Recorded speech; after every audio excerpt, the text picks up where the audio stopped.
Greetings, everyone, and welcome to the latest lesser known but awesome heroes. And today I will be talking about the three men that have taken up the mantle of the Blue Beetle.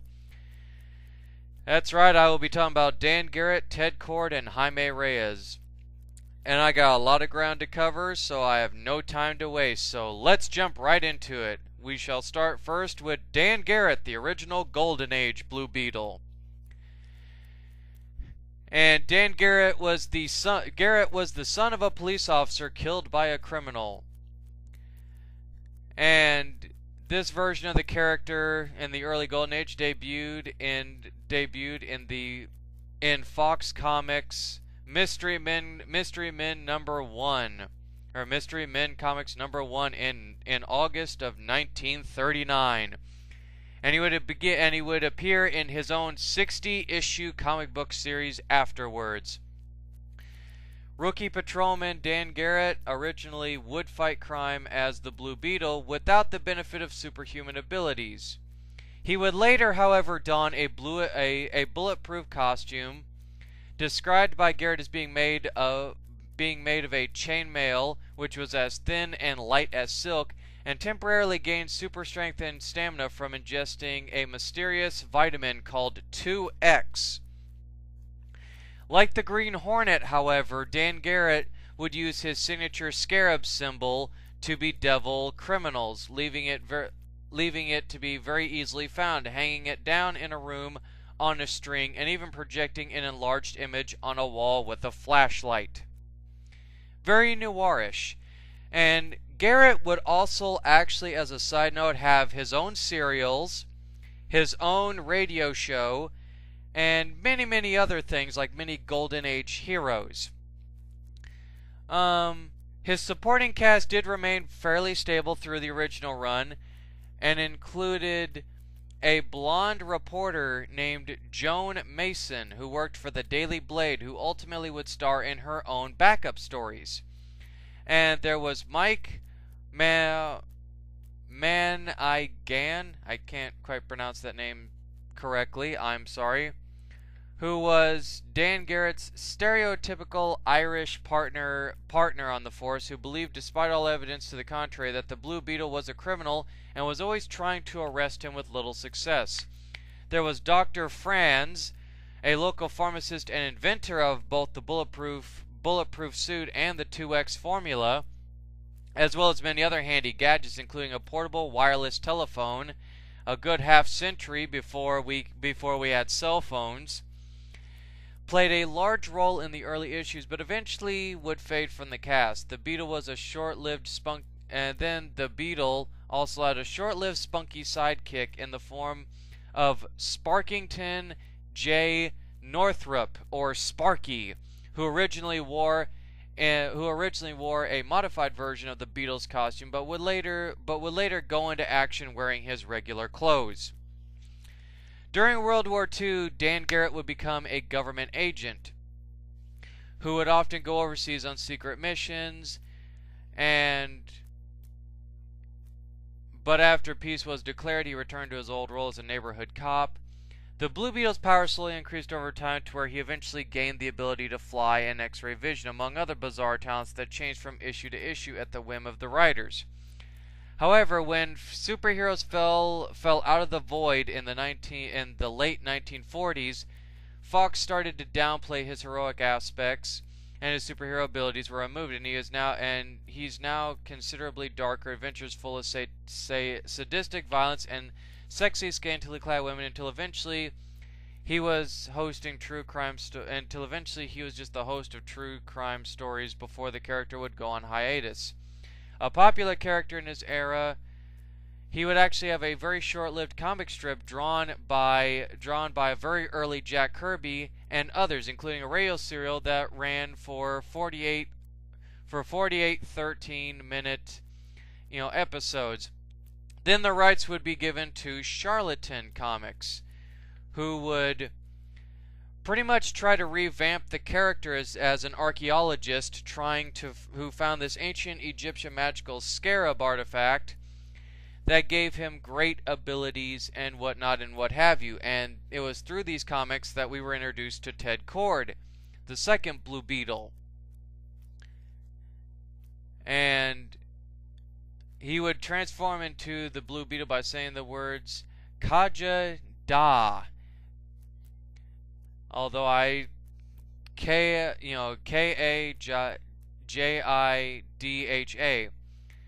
And he would only run until 1966 before Ted Kord came around.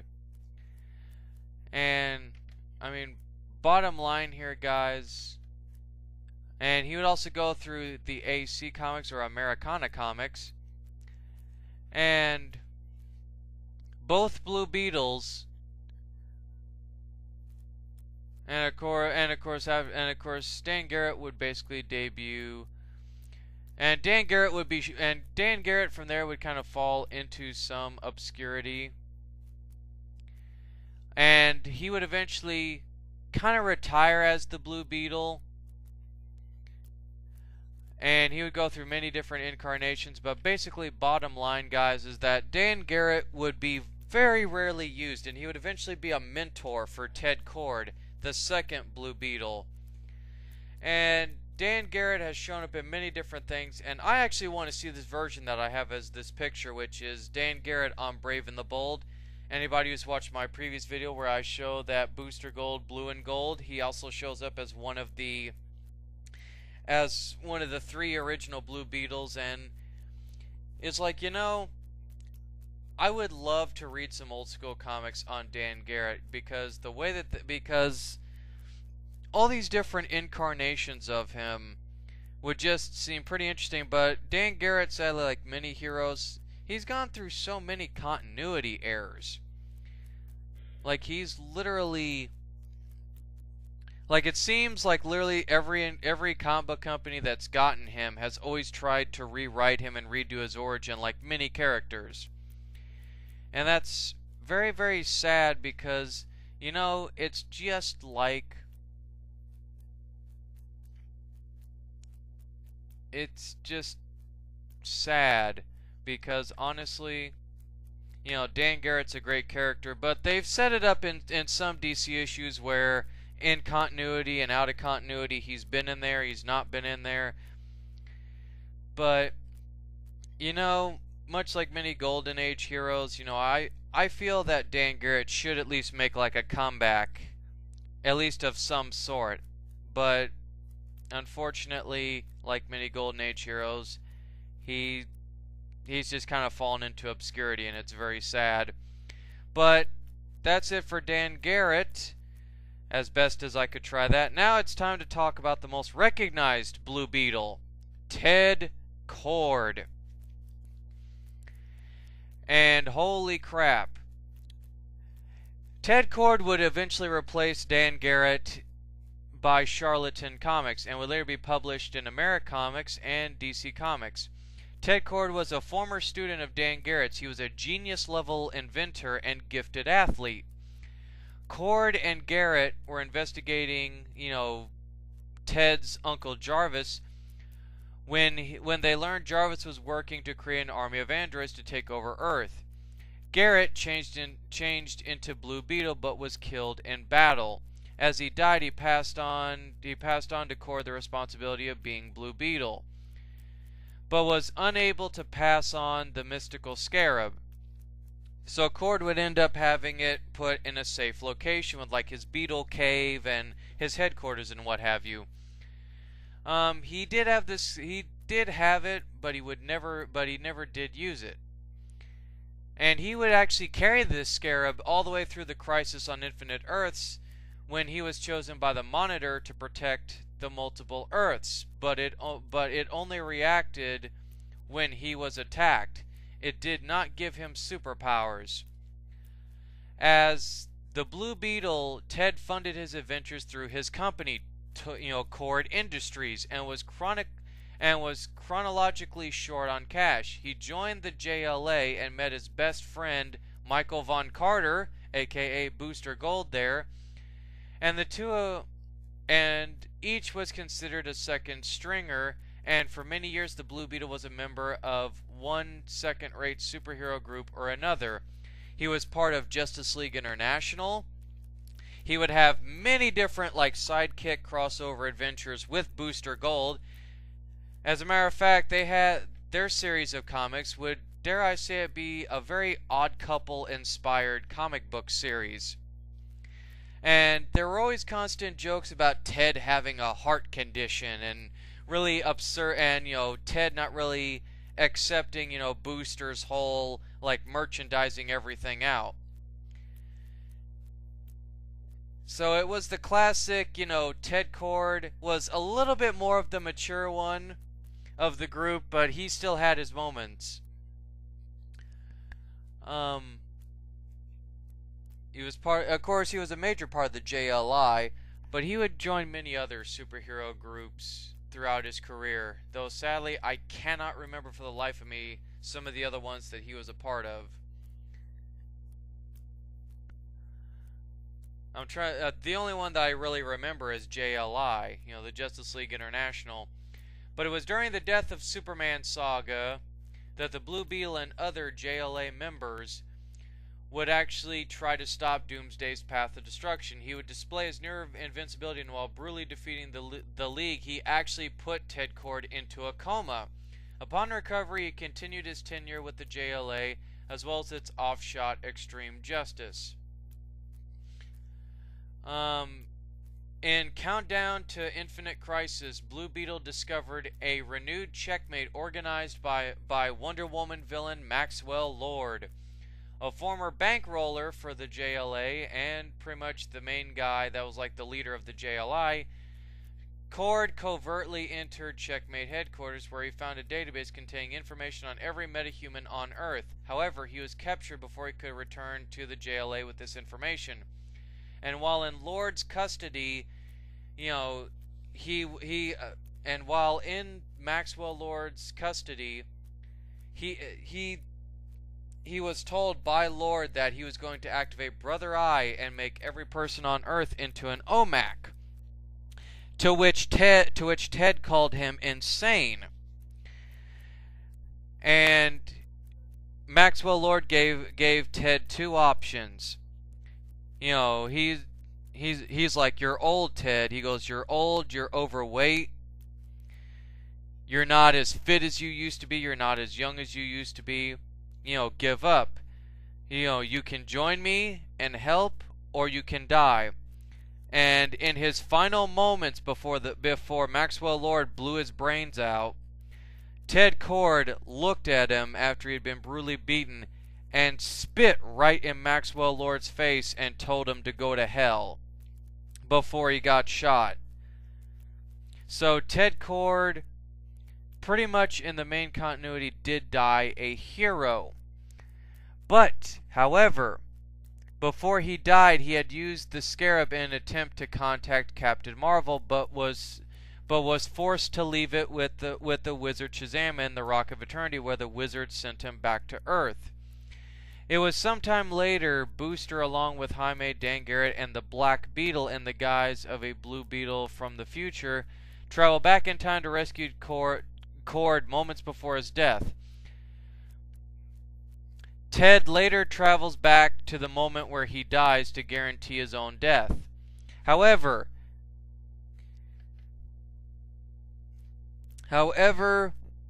supposedly at the end of Blue and Gold, you hear the signature "bwahaha," which Ted would always use in his Odd Couple comics with Booster Gold, signifying that perhaps maybe Ted Kord found a loophole in the time stream to be able to come back.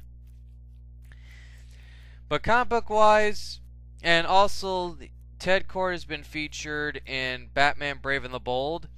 He's been featured. He was also featured in an episode of Smallville, just as a regular inventor and what have you.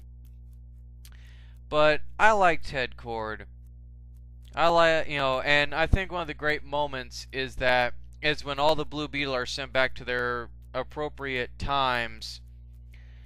So that way the time stream is not messed up. And I love the great moment between Ted and Jaime where Jaime is very nervous and Ted just tells him that, that he doesn't have to worry, that, Jaime pretty much is the successor to the Blue Beetle legacy. And it was a very touching scene, guys. I wish that you could actually, if you ever see the panel, it's so great. And it's like, honestly, I'm really hoping with the DC 52 that since like post Flashpoint that I do want to see Ted Kord come back, because really I think if there's anybody that can mentor Jaime, that could be a great mentor for him aside from Booster Gold, it's Ted Kord. But then again, that's just me. I just kind of want to see Ted come back.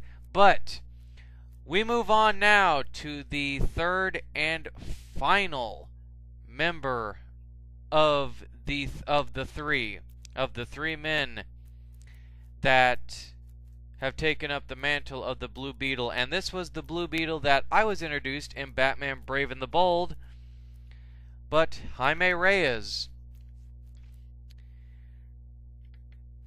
Now, Jaime Reyes is a Latino teenager who is a Latin American teenager who lives in El Paso, Texas with his father, his mother, and his little sister. And his whole family, even his friends, know that Jaime is the Blue Beetle. His father, who is handicapped, has leg braces or is wheelchair bound, owns a garage, and his mother is a nurse.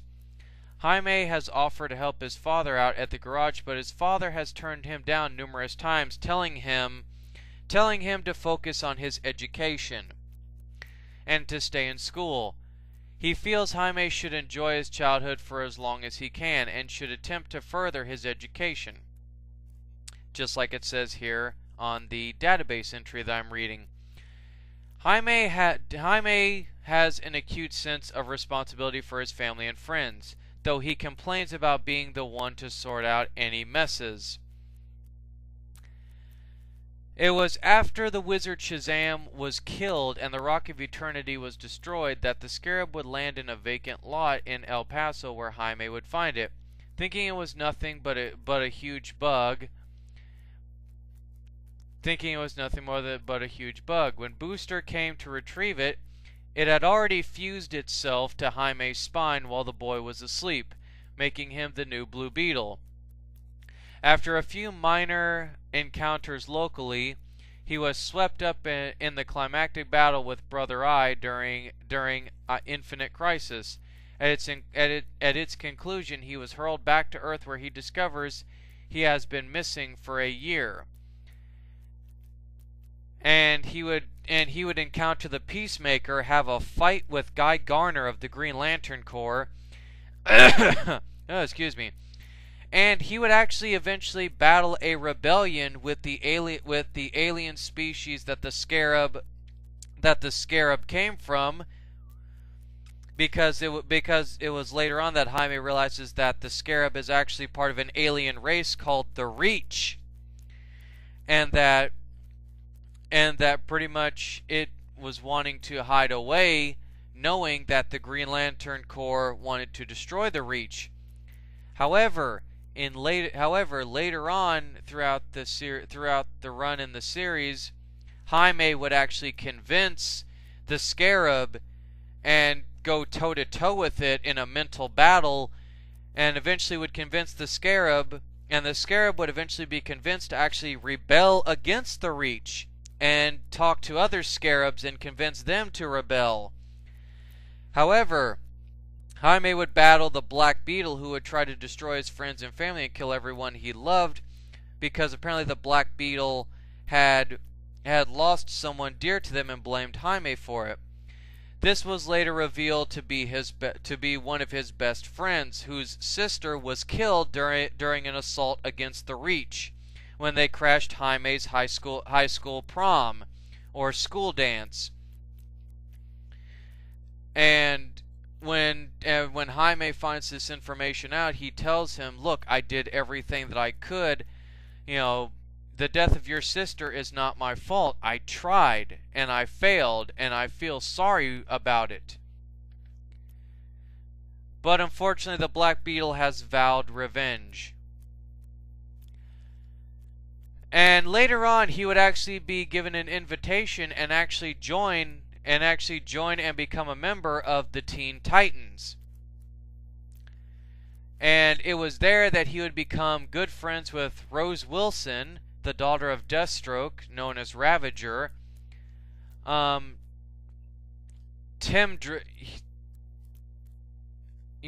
Drake, Red Robin, who would occasionally give them missions. Damian Wayne, who was the Robin of that time. Static, or Static Shock. And many others, including Kid Devil.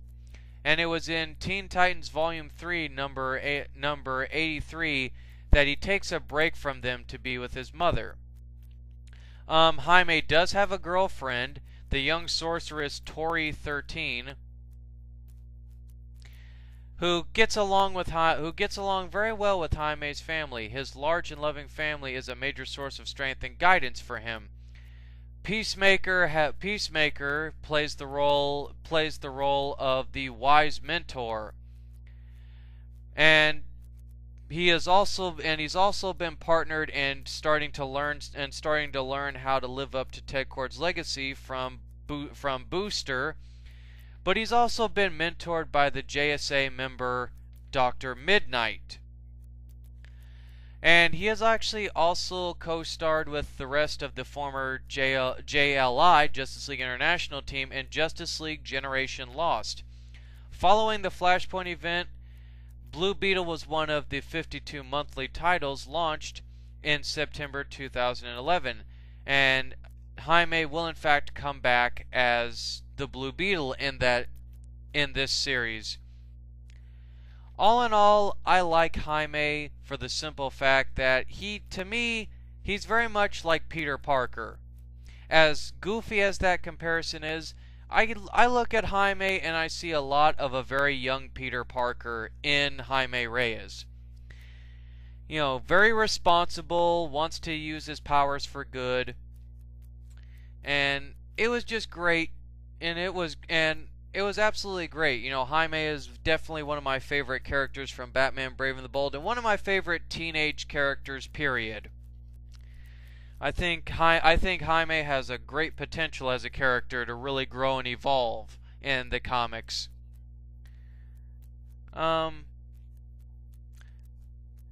Original, and I'm going to talk a little bit about the Scarab real quick.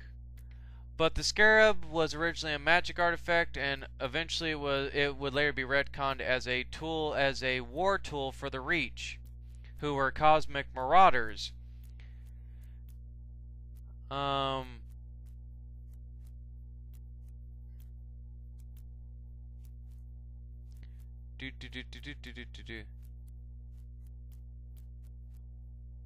However, the Scarab would be given as a peace offering by the Reach. However, the Reach were secretly sending Scarabs to every alien race possible, and they were going to use it to basically use a hive mind sense and take over whoever had the Scarab to basically try to conquer the entire universe.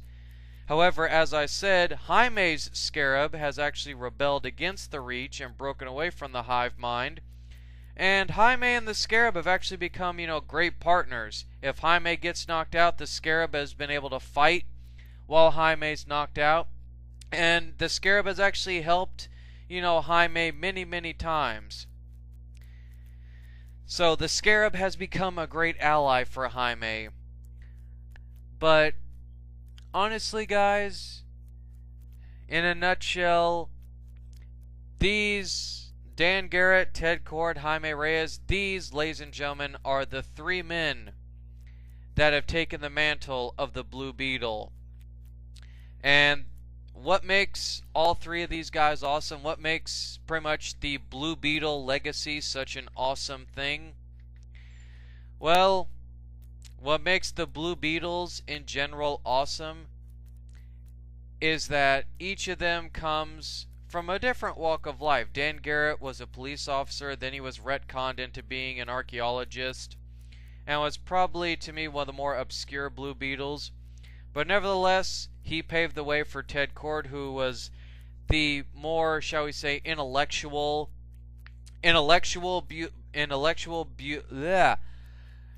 Take two. Sorry about that, guys.